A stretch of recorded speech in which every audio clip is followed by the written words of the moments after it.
Hey guys, welcome back to Watched Right. Thanks for tuning back in. We're a ministry that goes out and finds people with hope in Jesus Christ and hear their testimonies. If you're new here, please like, share, comment, and subscribe to us. Towards the end, we're going to have some big news. And today, I want to welcome one of my good friends, Mr. Taylor McDonald. Uh, Welcome. What's up, man? Yeah. I'm glad to be here, bro. Well, thank you. So, growing up as somebody that goes to church, you always look at the pastor's kid as sometimes this either let's say just either like that good kid or just a complete rebellion. hmm So, and you grew up as a pastor's kid, so I wanted to get you on and actually hear your testimony about what you've went through as a pastor's kid. So I want to start off just like kind of how you were raised. So, Oh boy, you sure you want to know that, huh? Well, I mean, like you said, I think people have the mentality of pastors' kids of being like the evil Knievels. right, Because they know when they're at church, their dad's the pastor. But really, it's a lot worse than it usually is. People don't know what's said before church and what's said after church from the parents. But yeah, man, I've always been a pastor's kid, still a pastor's kid now. Uh, my dad has a church over there in Houston, Texas, right now. He's actually doing worship leading now, but he does pastor some of the times, like when he's out and stuff like that. But he's loving worship leading because there's not as much stress and boom on him.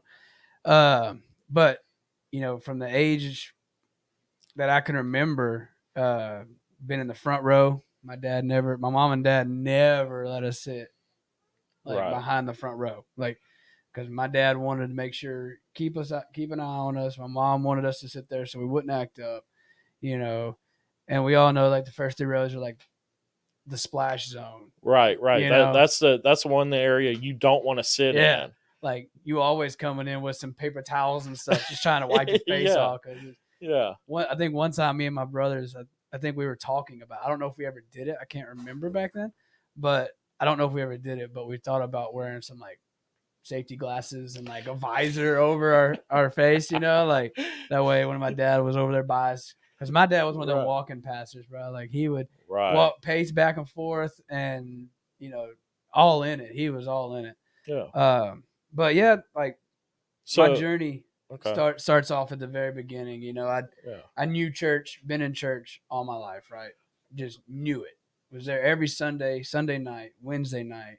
Most of the time, like we lived beside the church, like in the parsonage beside the church, Yeah. and it was good for my dad because my mom never worked after she had my first brother, uh, and she was a barber or whatever you. Yeah, beautician. Yeah, beautician. There we go. Sorry for all y'all out there.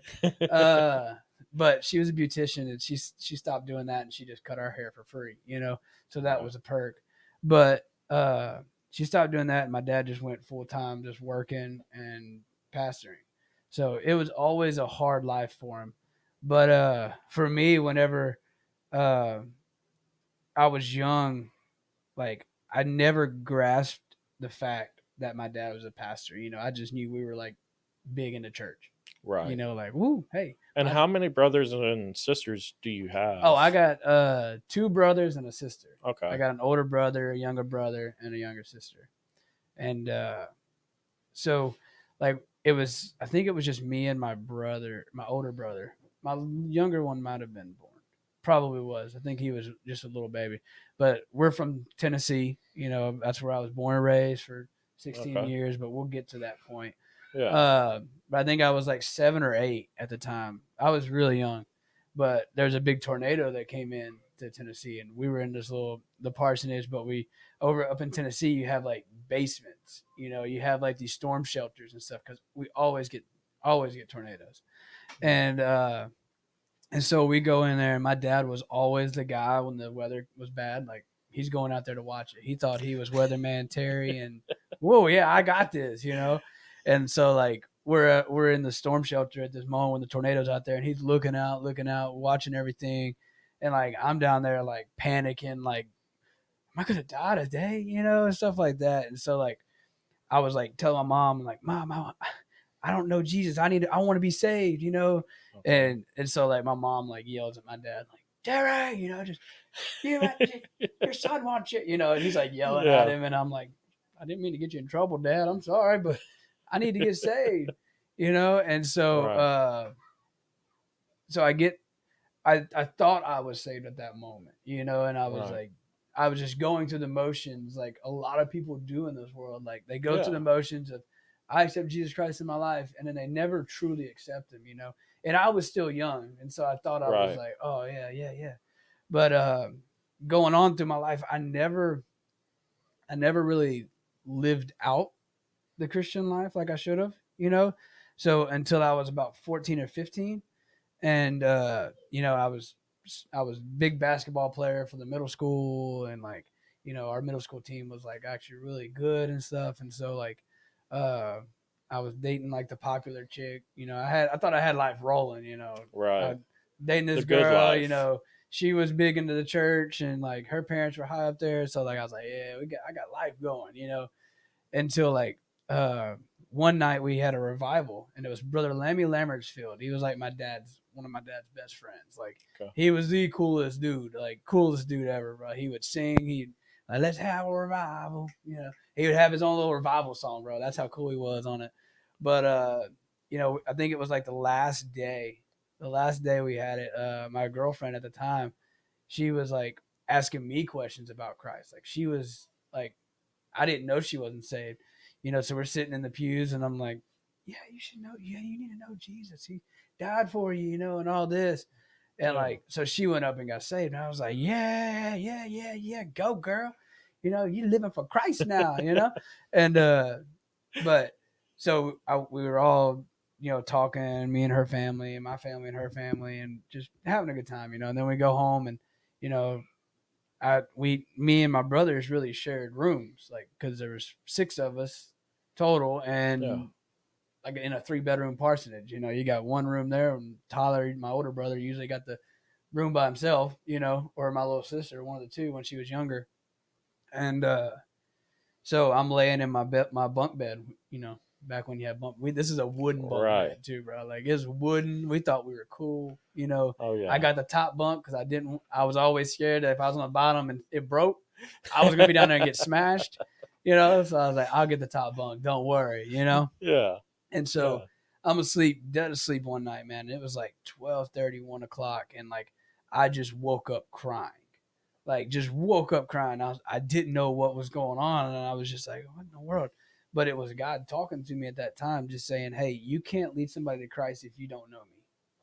Right. You know, and that always stuck with me my whole life is, you know, you can't lead somebody to Christ if you don't know me. And at that moment, like I just was bawling.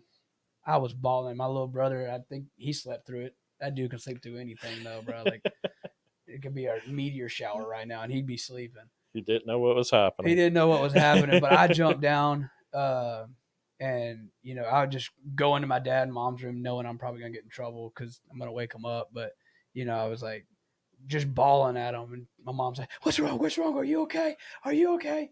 And like I'm just like, "Yeah, I think Jesus spoke to me. I want to really receive it," because I actually knew at that moment, like, "Hey, Yeah. I got to receive Jesus. Like I haven't received him like I thought I did when I was 8 or 7, you know." Now, did your dad and mom know like that you really didn't receive him at 7? I don't. I think they probably had an idea. You Okay. know, they probably had an idea at it because I'd never really like nothing really changed. You Right. know, like when you encounter Christ, Yeah, there's a life change. it's gonna change your life. Yeah. Like no matter what, and you might not see it at that moment. It might not be I encounter Christ and you're a totally different person.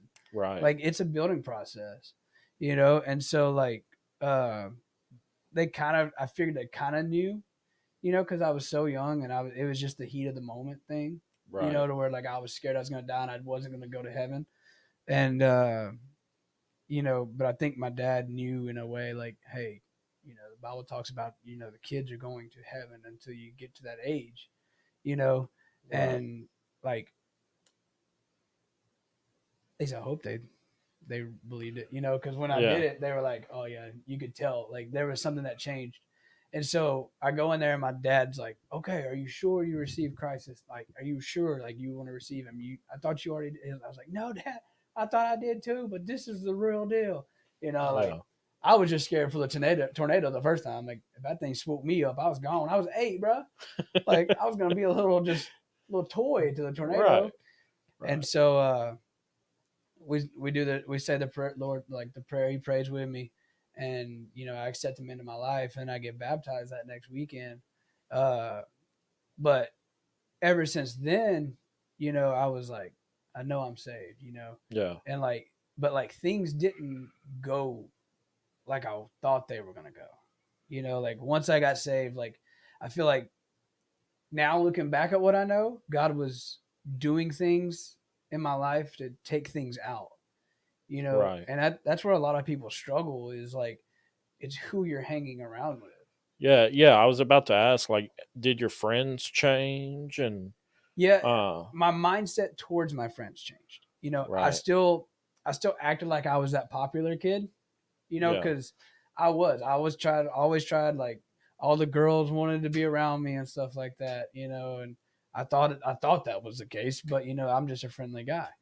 Right. But you know, it was just after that moment for a good solid year or two, just things started crumbling, you know. But now that I look at it, like I lost my girlfriend after that, you know, and I was like, I thought I was madly in love with that girl, and I really wasn't, you know. Right. And but like he just started plucking things out of my life that needed to be plucked, Yeah. you know. And I feel like there's probably somebody listening that you know God's doing the same thing for you, but let him pluck. Right. You know, Right. he has to pluck so you can get better, so you can get things out of your life that are holding you back from his promises. Right. And you know, he did that, and then uh, I thought the worst thing in the world, you know, because I go back to my freshman sophomore year, right? I played baseball all my life. I was the Okay. baseball guy. Yeah. Chipper Jones was my dude. Like Atlanta Braves, yeah, man. that's it. You know, I thought I was gonna go play for him. You know, pitch Yeah. right beside Chipper, and like, yeah, dude, you're gonna be my third baseman. You know, Yeah. that was the dream, The right? best. The best team of the '90s. That's it. That's it. Old Bobby Cox, man. Yeah. Uh, but you know, he changed the atmosphere because he moved Right. us to Houston when I Okay. was 16, and it's kind of hard when you move schools and you were the big superstar at that school, but you go to another school, you're not the superstar. You Right. know, you're not You're the even new known. kid. You're the new kid. Like I went my after basketball season at 10th grade is when we moved.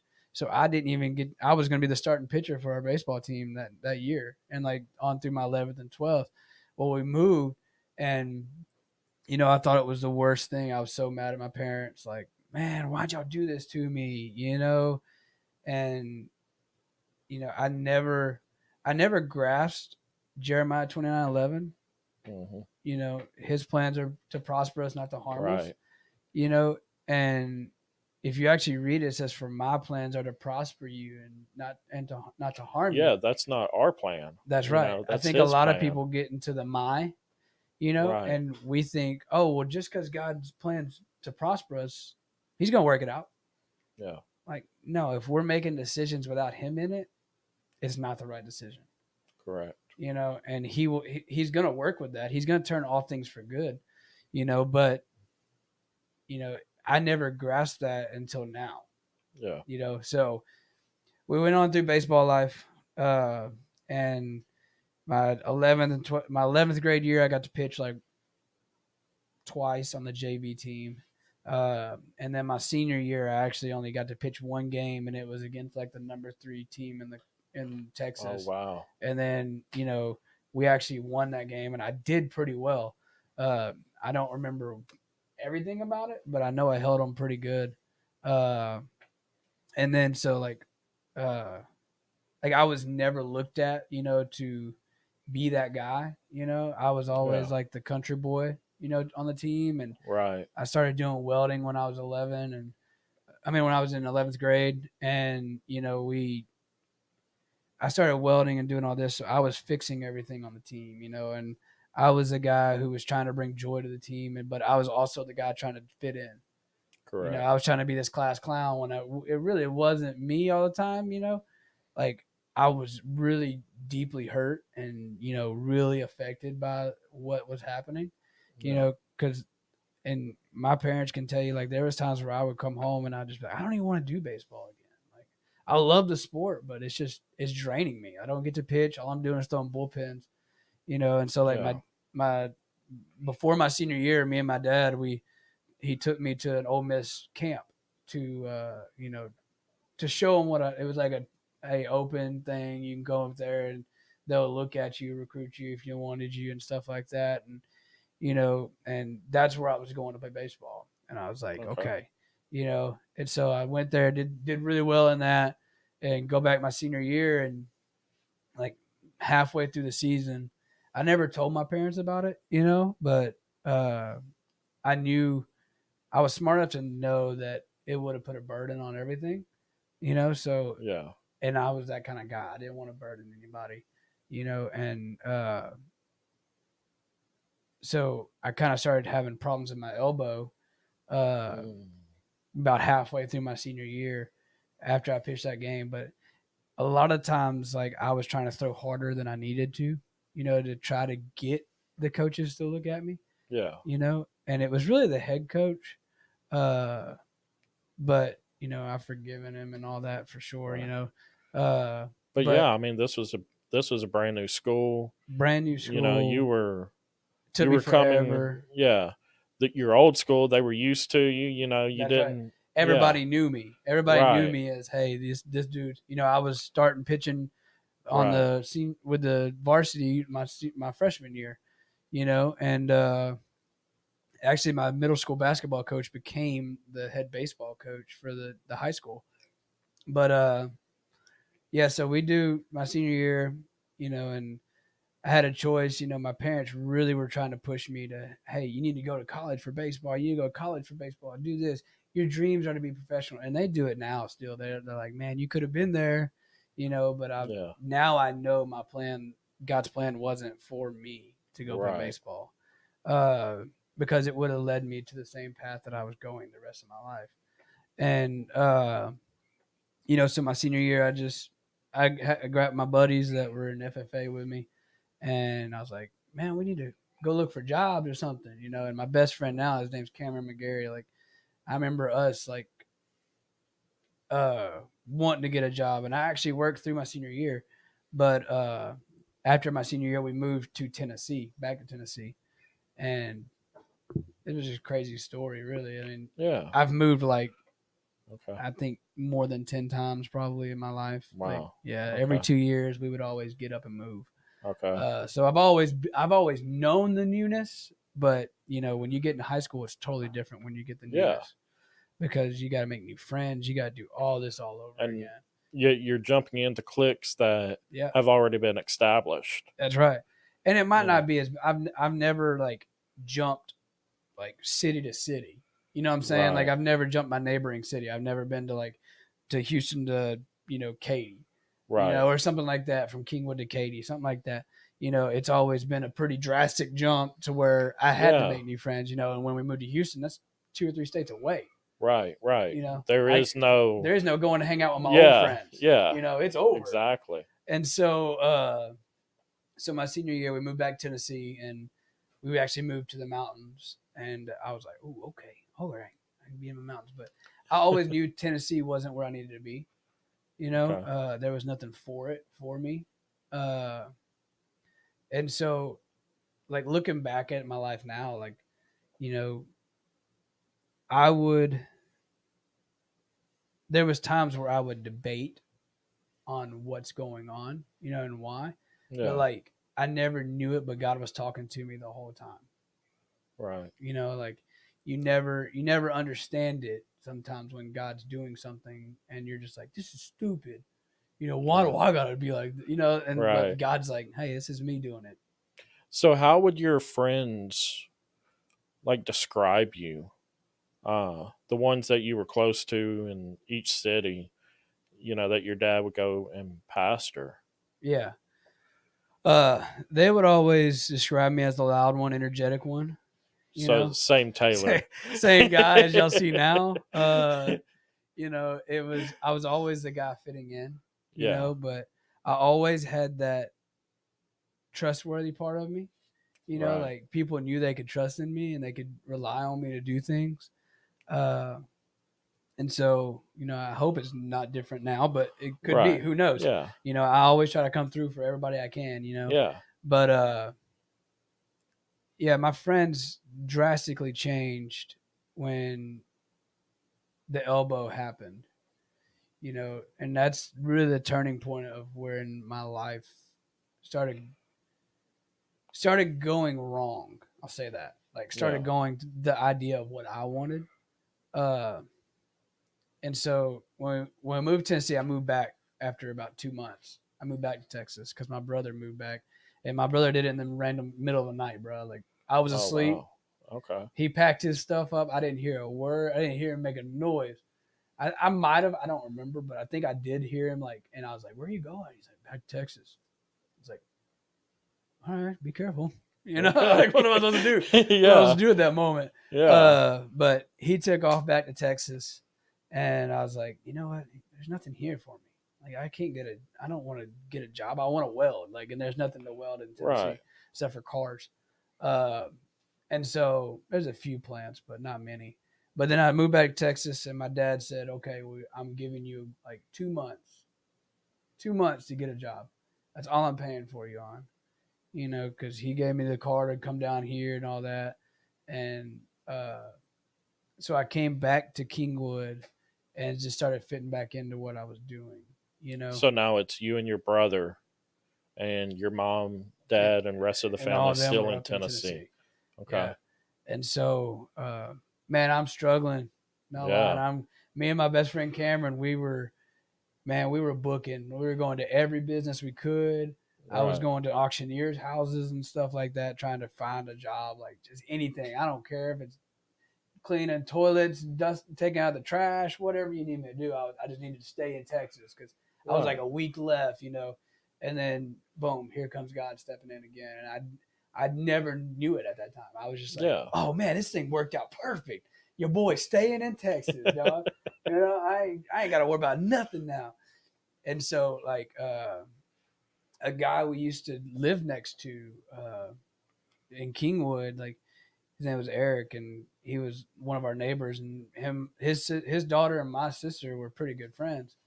And he calls me out of the blue, and he's like, "Hey man, they got this quality job, like Okay. being an inspector." And I'm 18 at this time, remember? And they're like, "But it's like a manager's job." And I was like, "Come on, big money, dog, big Yeah. money at 18." And I was like, that's what I need. I was like, I don't care. Yeah. So I walked in this interview and I did the same thing. I was like, look, I don't care what you pay me. I just need a job. And knowing I didn't know it at the time, they were going to pay me like 20 something dollars an hour. But I was like, I don't care if you pay me $12 an hour. I need a job. And they took the 12. Like, way to go, Taylor. Like what was I thinking at that time? But I was like, man, that's crazy. Just and I was like, man, just things opened up. What? That's crazy. And I never Right. really truly talked to my dad about it. Like, man, I think God was doing something. And so that was the start of my rebellion years, is what I Okay. call them. And from 18 to 25, it was just drinking, partying with my friends, just rebellion, knowing I had money. And when the Bible says the root of all evil is money, Right. it is the root of all evil. And I mean, he probably saved you in that with you saying the $12 to $25, because if you would have been making the 25, It would have been a lot worse. exactly. Your boy would have been on a yacht, probably trying to think I was going to afford a yacht and stuff, and I can't afford that. Right. But like, so there was nights, man. I don't even know how I got home. I would be embarrassed. Like So I think I was 19. I got my dad a job at my company where I was. I got my brother a job, my older brother a job out there, and so my family moved back to Texas with us, and so that kind of started something else because like my little sister was back, Yeah. and my little sister always looked up to me, Oh, and wow. it was it's I'm gonna try not to get chucked up, but like she would always look up to me, and I was like her. She called me Rara, I think it was. I think that's what it was, but she would always just look up to me and like want to be like around me and hang out with me and do all these things with me. And Pastor Andy always talks about the marbles, and Right. Right. and sometimes I don't realize that message just isn't for parents. Yeah. It's for brothers, it's for sisters, it's for anybody. Yeah. Because you're only given so much time with that brother, with that sister, and it's so like I would go out. I was always partying. I dated this girl for 2 years, and then we ended up breaking up because she cheated on me, and then all kind of stuff just started happening. So I drank more and just started hanging out with downtown friends from in Houston, and we partied like all the time, and just started getting them in softball and stuff like that. And there was nights where I was coming home, man. I don't know how I got home. I probably did 98, 100 miles an hour down 59 in Wow. Houston, Yeah. and now I see it. It's straight God, Yeah. like Yeah. straight up God, because I had no control over that wheel. I was plastered, should not have been driving, and whoever's on the road, I'm sorry for that for sure, But like those moments, you know, I got. There's one time that stuck out to me a lot, and every time those moments happened, I would always tell my sister I'm sorry, but then I turned right back into it. I'm Yeah. not gonna do it again, sister, I promise, and then I go back to it, you know. And so I was about as far away as I could get from God that I thought, because I was so used to church. I was so used to God. I was so used to it. And I was like, you know what? What else is out there? So that's when I started partying, started doing all these things. I never did drugs. I will say that. I never did drugs. Yeah. I just did alcohol. And, that, to me, they're one and the same because Yeah. I mean, it's just they bad. both have negatives, Yeah, especially driving. right. It's just an addiction that the world can hand you. Right. And especially for like teenagers and you know our age and stuff like that, it's the easiest thing that the world can hand us. And Yeah. so I turned into it, and there's one night where I got home, and my parents were living in Kingwood. I was living with my brother in an apartment, and I got up to my apartment, and or no, I actually went to my parents' house at this moment, and I got up there, and I was asleep, right? And I got up there and don't know how I got to my bed. Don't know how, but I got up there because it was upstairs and laid down. And then, like, all of a sudden, I'm in the shower, like in a cold shower, like, and with everybody around me, my mom, my little sister, my brother. Wow. And I was like, what in the world? Well, they heard me stop breathing and threw me in the cold shower. And instantly, man, instantly I woke up out of the shower and just started like cussing my mom out. Like, what are you doing? Just cussing. And that was one of the nights I'll regret for the rest of my life. And I've Yeah. told her sorry and I apologized to everybody there, and we're all forgiven. We're good. But like it was tough knowing what I did the next day, you know, and then I fall back into it. And that Yeah. was where I was like, man, I'm super, super jacked up, Yeah. and You don't realize the addiction you don't, until you don't. until And afterwards. I always told people I wasn't addicted, and I still like know that I probably could have stopped at any Yeah. time, but it was the fact to just forget everything because of how messed up my life was going, and I thought I had everything good. I thought I was doing so good, and I just wasn't really truly happy. Uh, and so back in when it was 25th. What was it? Yeah, 2015, 2016. I moved to Louisiana. Okay. So I got laid off from one job, and then I was doing roofing sales and stuff, like, which was not me, dude. I am not a door knocker. I do not Yeah. want to force people to buy something that they don't need. That is Yeah. not me. Like, that's Yeah. one thing I found out real quick because I did not have the conscience to, Right. Holy Spirit convicted me more times than not. Like, you really need this roof. No, you really don't. And I would tell people straight up, and I was always honest with them. Hey, you don't worry about it. Just be done. I'm not gonna go door knock on you. But and so it's about 2015, and I moved to Sulphur, Louisiana, where I'm at still currently. And I was over there, and my old job hired me back, and they said, we got a shop over in Sulphur. We need you to go work out. And I was like, all right, cool, I'll go. A lot more money than when I was making, so I was like, okay, cool. So I go over here or come over here, and working. I was like, man, I got a year. I was dating this girl back in Houston. It was the same girl that cheated on me. I got back with her, which terrible mistake. Always. I don't know why. I even told myself all my life, bro, like, don't ever get with a girl that cheats on you. And I should have never done that again. Especially like being dating. Don't even do that. But and so I get over to Sulphur and just working. Well, we hire this girl, and she's my wife now. But we hire her as our data entry clerk and stuff, like, for pretty much glorified receptionist. Yeah. She's gonna kill me when she sees this. In case when I call her that, in case he knows. Oh yeah, one of her pet peeves. Oh yeah, one of them. But so we hire her, and like, I don't know what it was like about it. Like the first pickup line I had for her name's Jessie. And so I was like, where's Woody? Like, from the Toy Story movie. And I was like, dude, you're so corny, bro. Like, what are you doing? And like, she paid me no mind when I was sitting in there when we were interviewing her and all that. And she paid me no mind. And I was like, all right, this ain't good.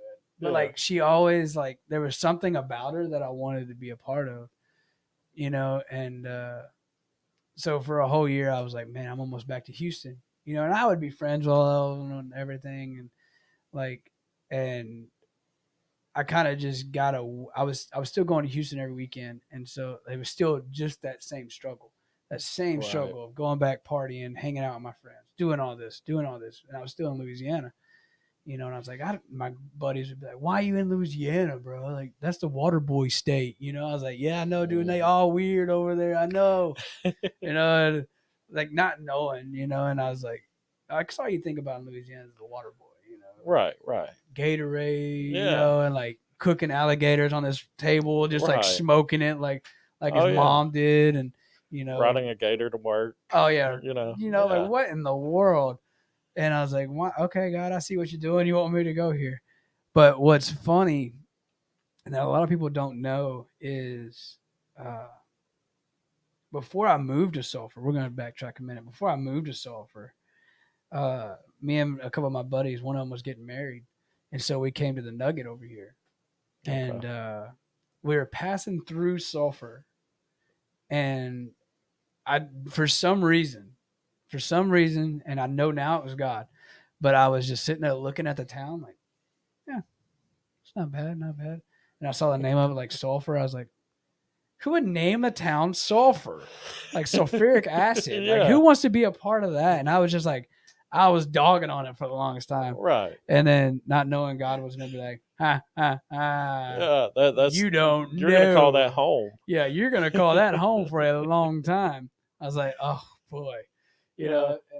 But going back to where we were, she turned out I went for a whole year, and I was still dating this girl, and but we started like talking a little bit too, and so I was like digging my hole bigger, you know, and I was like, oh boy, here we go, so I was trying to be that dude like, bro, I got 2 girls in different states. I Right, got a girl in right. each state. What? Yeah, And gotta work that. yeah, I had to work that analogy there. It worked for a little bit, but God's like, no, we're gonna put a stop to this. Right. And I always knew like what was gonna happen in a way, but I ended it with the other girl, after Jesse like kept threatening me, like I'm gonna not be with you if you don't end it with her and stuff like that. And I was like, oh boy, and like something in my heart, like something in my head was like, that's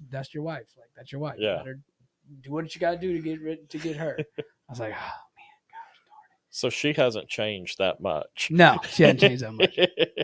Love you, sweetheart. But so we're still working together and everything, and we started dating like full on. And she brings me to this what I've never been a part of a life group before then. Okay. I was part of youth groups and all that, and but we go to her dad's like best friend's house, Randy Desimo, Delana. Okay. Right.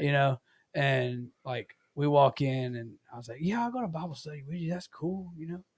I was just going to Yeah. really just please spend her time. Yeah. and spend time with her because that's Yeah. how I could do it. And I was going and going and going, and they were like, I always walked in as I'm the pastor's kid, so like, but once we started going in, I was like, man, I might be the pastor's kid, but I ain't got a clue of what they're really talking about. Like I Right. should know, and I was like, what in the world? And so we do that for a long time, and then Stephen Furtick became a big part of my life. Elevation Right. Church. Started watching him online because we didn't really have a church down here. We went to Victory for a while. Things happened there. We had to get out. We just got out of that church, and we just started church hopping, just seeing what kind of churches we liked. I was Baptist, so I was like, we're gonna go to a Baptist church. Yeah. Because that's all I knew. And then Brandon Green worked with me at this moment, and he kept telling me about WRC, right? Well, I was like, okay, all right, yeah. Well, my wife's brother, Jason Carlin, he wanted to go to Passion, and it was Passion 2020, which was kind of crazy because that everybody knows that as a COVID era, Right. Well, it was that we were actually at Passion for New Year's, and we got to go, and I was just like, man, this is gonna be cool.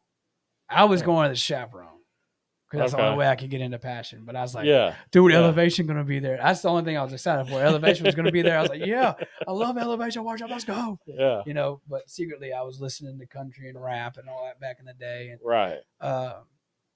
And so we're going, man, just things happened at Passion that like God was in that moment. One time was Carrie Job and Cody Carnes were singing The Blessing at that time, and I think it was a blessing. It might have been something. I can't remember the song off the top of my head, but I think it was The Blessing.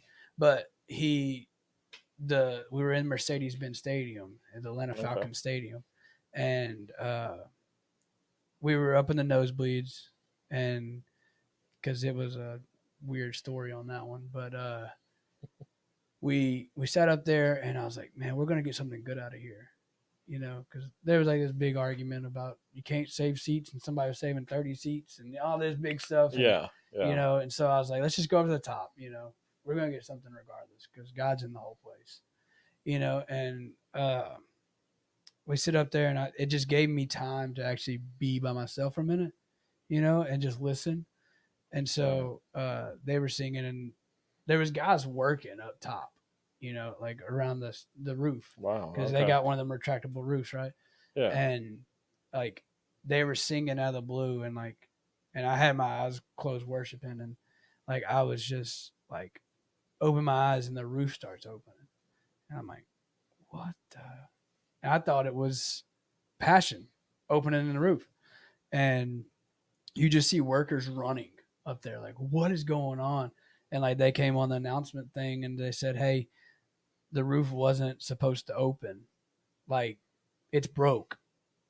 It's been broke. They've been working on it. That's why you see all the workers up there. And like, the roof just opened, and it opened and then closed right then. And I was like, Talk about a God moment. gosh, okay, God, I see you. Yeah. And that's the Okay. start of where I'm at now. Is after that moment, we're flying home from Passion, and Yeah. God calls me and says, Jesse's, she freaks out on planes, and so every little ding dong, oh my God, we're gonna go down. I was like, just go to sleep, please. Like, and so I open the Bible up, and I'm just like, okay, God, just what did you get? What did I need to get from this weekend? And the whole time I I haven't really been keying to His word, to his words that He's got for me. I've been keying to my own, Yeah. and it's very easy to do that. Very easy to do that. And like this moment, He just really grabbed me and said, "Hey, I've got a calling for ministry for you. I need you to start obeying and doing what I want you to do, not what you want to do." Right. And I was like, okay, okay. And so he took me to the verse. I just did a retreat with the young adult guys, Fishers of Men. Right. He took me to there's Matthew 4 where it talks about how Jesus calls Peter. Well, he was Simon at the time, but he said, "Come and follow me, and I will make you fishers of men." Yeah. And he took me to that verse, and I was like, "Okay, I'm gonna come and follow you." And so I turned my life back around for him. Because instantly, like, and then this is no joke, like instantly, alcohol was gone. Yeah. It was just gone. Like there was no drive for it, nothing. So you were at this point, y'all were married already at this point. Yes, we were married at this point. Okay. This is our So first year of marriage. yeah. So you were still drinking at this point. Yes, we Okay. had beer at our wedding, and Yeah. Right. I didn't get to even drink much at my wedding because Right. weddings Yeah. are busy. Yeah. But like we were still like I think I had an alcoholic beverage at the airport flying to Atlanta, Yeah. and it was still everywhere restaurant I went to. I wanted a beer, stuff like that, and Okay. I'm on the drive back home, the flight home, and he's just like, "You will not have a struggle with alcohol anymore," and instantly gone. Like there's Yeah. like I tried it when I got back. I was like, "Oh, this is disgusting." It was instantly gone. There's Yeah. no drive for it. I don't want to be a part of it. And it was just an incredible life change that only He can do. Right. How You did know, Jessie see that, and like how did she react to that? it it kind of benefited her because like the Bible Right. says, do not cause your neighbor to stumble. Right. You know, uh, I was making her stumble because every time I was drinking, she never really drank in her life, and she started drinking, Okay. and and so it kind of she saw me, and I was like, babe, I mean, God's calling me to ministry, Yeah. and like alcohol is just not a thing for me anymore. And she's like, what Yeah. do you mean? I was like, I just don't want it. Like, Yeah. it's just gone. She's like, oh my gosh, really? And so it was just like one of these moments where Yeah. we had together, and you know, we've had And these moments throughout our whole marriage, right. but that was one of the big ones. Yeah. So how did she react to you saying that you were wanting to go into ministry? Um, she was like, maybe God needs to tell me too, because Yeah. I don't want to do it like Right. that. I was like, well, Yeah. maybe He will. It's not my time yet, Yeah. and it's still not my time yet, and I'm Right. just obeying what He's got me to do. Because as Uh, much as it is the like for us at WRC as Pastor Andy, it's just as much as Miss Amy, that's it. you know. That's it. And so if she's not on board, I can't ever be on board. Right. You know, so God's got to get to her before He can get to me. Yeah. Through that ministry side of it, because He's already got to me. I already know my calling, but He's got to get with her on it. And so that's kind of what we've been going through now. But now we lead the young adults. Yeah. We lead the youth, high school boys. I lead them, and she does the middle school girls. Okay. But the way that all started was, I get back from Passion, and I literally go join WRC in 2021, I think it was, or 2022, one of the two. Wow. Yeah. But we get back, I'm like, Brandon, I'm going to your church, dude, just to check it out, because we were just hopping Yeah. to churches and we didn't like any of them. So we went there and met Pastor Andy for the first time. And I was like, man, his Yeah. dad's a Southern Baptist preacher. My dad's a Southern Baptist preacher. Right. We just kind of connected on that. Yeah. And ever since then, And he's so easy to oh yeah, he's get so to- easy to get along with. Yeah. And you can understand him pretty well. And so we were kind of still, I think the first time we actually came to WRC was an at the movies Okay. deal. I can't remember which one it was, but it was a long time ago. But Yeah. anyways, and so like that kind of, so we started doing that, and I started meeting Jeremy Chafin, and we've kind of grown a relationship since then. Yeah. But like I was on fire. I was like, let's do it. Yeah, God's called me. Let's do this. And he's like, okay, let's go one step at a time. He's Yeah, y'all don't compete with each other, no. on He who's slows more me active. down, and I've got, and I'm like, I'm the energetic bunny, and he's like, hold up, Taylor, we got to slow down a little bit, Yeah, But, we got to tell a story on a truck, going backwards. Oh, and yeah, that was- forward, yeah. Yeah, we'll get to that story. Yeah. I'll let Casey tell that story. But so he invites me to go to the Highlands Church, and I was like, yeah, this is cool, mega church, cool, because I'm from Houston. I know the mega church, Right. like it's no big deal. But there's something else different about the Highlands that it just hits, And we go there, and we're going there for a youth leader thing, and me and him just had a blast on that trip. But God made us able to go and be a part of the Highlands Young Adults group and witness that. Yeah. And witness what they do. Well, I was standing up on this upper balcony. I won't forget it. And I'm looking down on about like 100, 200 young adults. And God's like, Taylor, this is what I got you here for. And I want you to be a part of this. But Wow. I want you to do it in your town. You'll have 2 colleges in Lake Charles. And you got to go. I need you to go make a statement and make a mission and go hunt the men and women. Yeah. Go make fishers of men and women there. And he was like, this is what's going to, he started showing me these pictures of what could happen. And instantly I texted Jesse and I was like, this is the real deal, man. This is the real deal. Look at this. And I showed her pictures of the Highlands. Like, oh my gosh. And she was like, that's so cool, And Yeah, then, I've been there once, and it's an incredible church. Oh yeah, like it makes you want to just leave your church and go to the church. Yeah, I know. And so I get home, and I tell Jessie about all this, and she's like, "Are you sure?" And we were going to the Brian Hollingsworth group at this time, and just pouring ourselves into them because it was awesome group. And like I was like, yeah, I think this is what God made a way for me to. Andy was actually doing the young adults group at that time. Yeah. And I think he talked to me. I can't remember how it actually happened, how it went down, but I was like, man, I think I want to come join the young adults. And he's like, okay, you're a little old, but all right.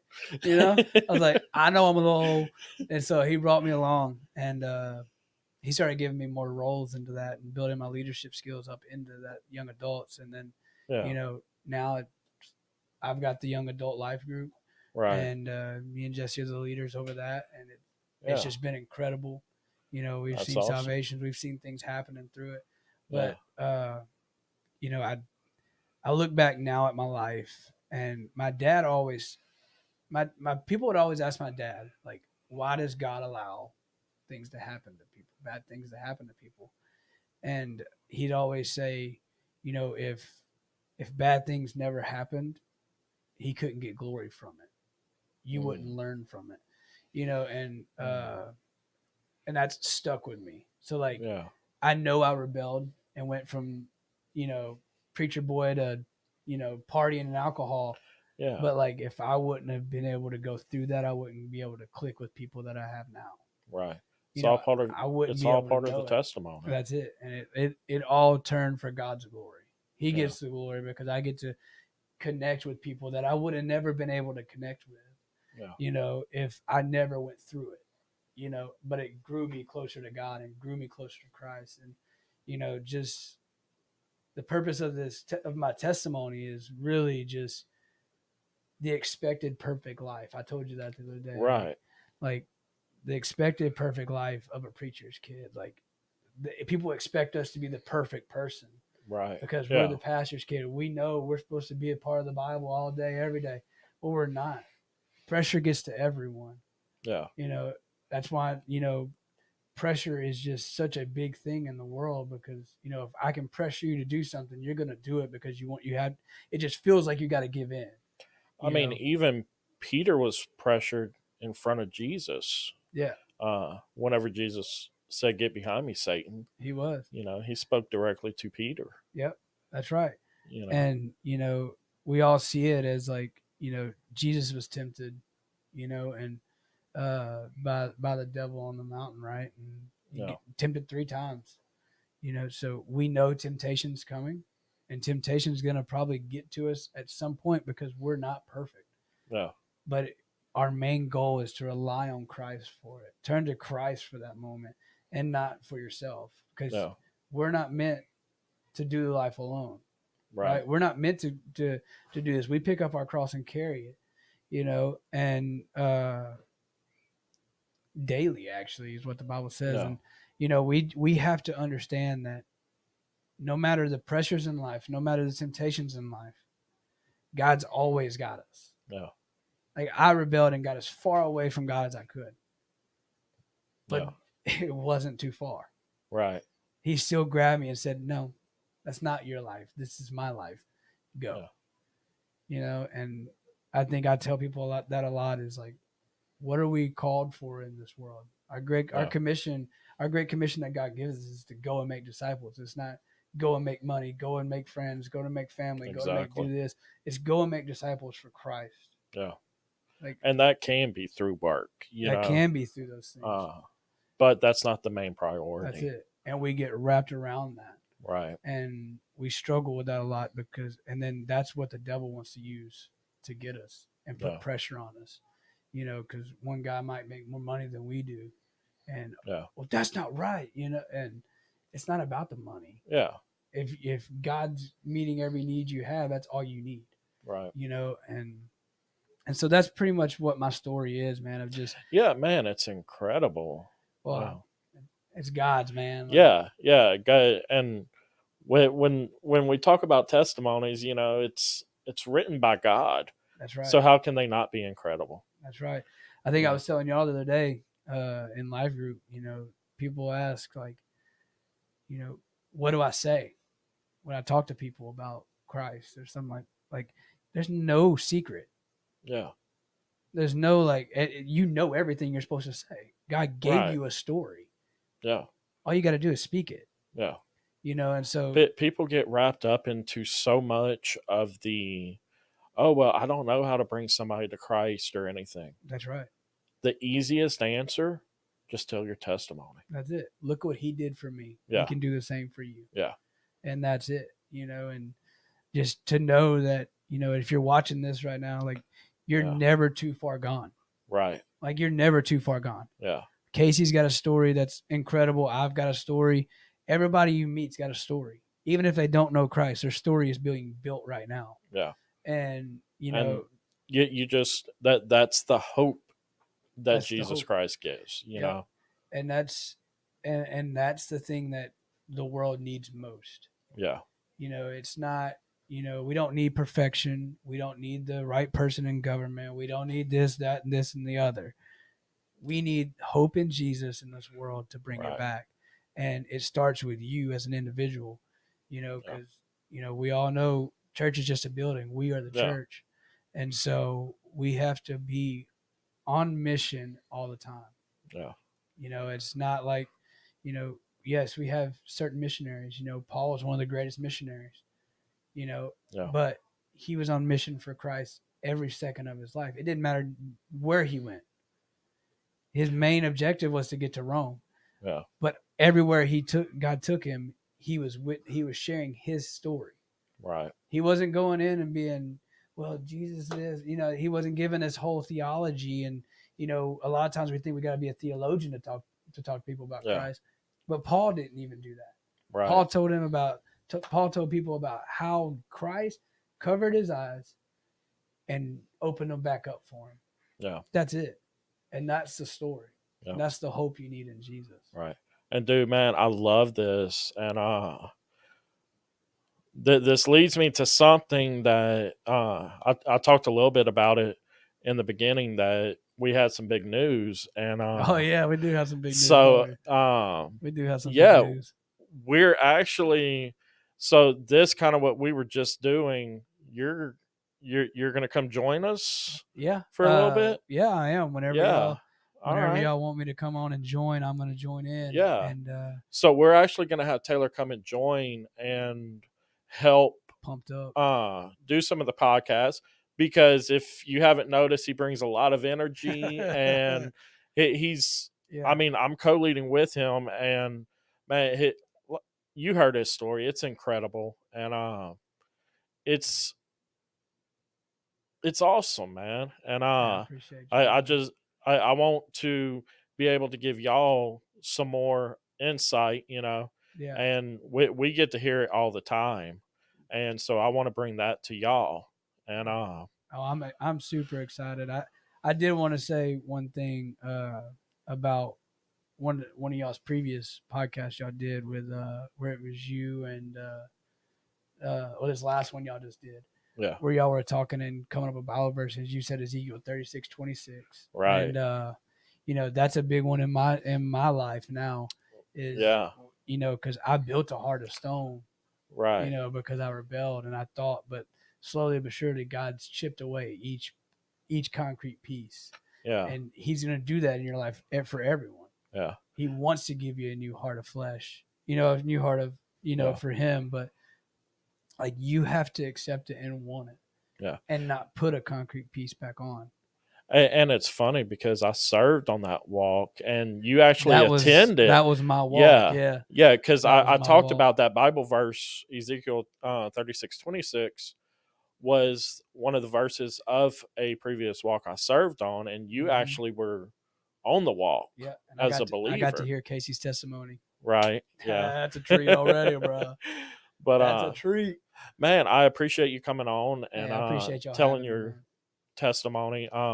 If you're still watching, please drop a comment. Let them know how incredible God is.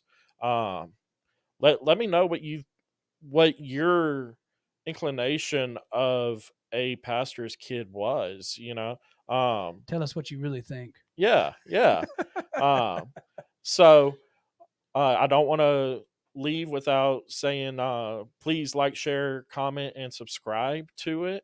Mm-hmm. And don't miss out. Yeah. Just come catch us.